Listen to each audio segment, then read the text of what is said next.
So guys, welcome back to our channel once again. Today on our biology exam revision series, you'll learn more on reproduction.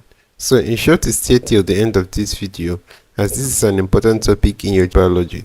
Also, at the end of this lesson, you will get a free biology exam revision question for you to test your knowledge. So today, let us first consider the advantages of sexual reproduction over asexual reproduction. So first of all, offsprings from sexual reproduction have a mixture of two sets of chromosomes.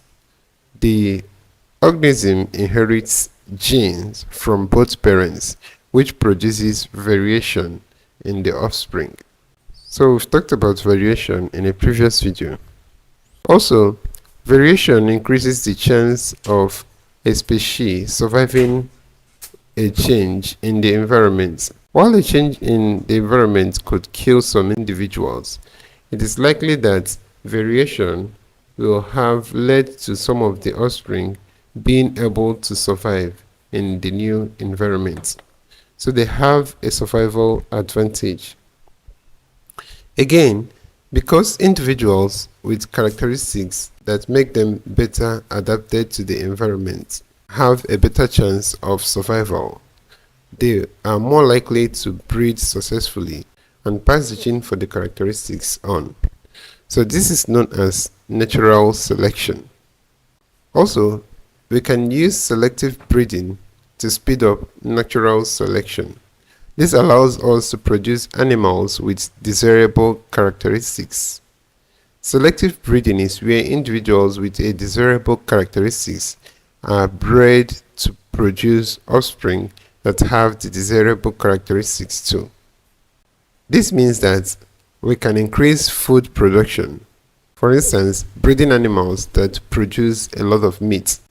Also, the asexual reproduction has advantages over sexual reproduction. Here are some of them. There only needs to be one parent. Also, this means that asexual reproduction uses less energy than sexual reproduction because organisms don't have to find a mate. Also, this means that asexual reproduction is faster than sexual reproduction. And then, many identical offspring can be produced in favorable conditions. So some organisms can reproduce both sexually and asexually, depending on their circumstance.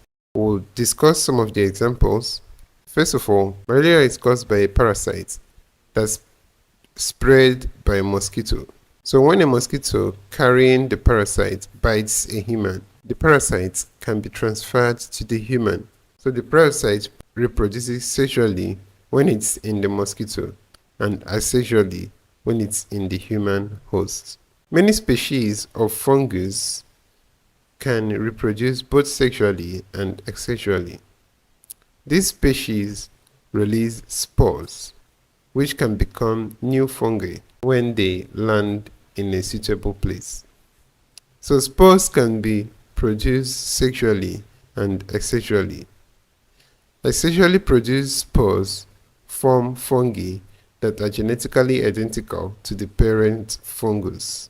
Sexually produced spores introduce variation and are often produced in response to an unfavorable change in the environment, increasing the chance that the population will survive the change.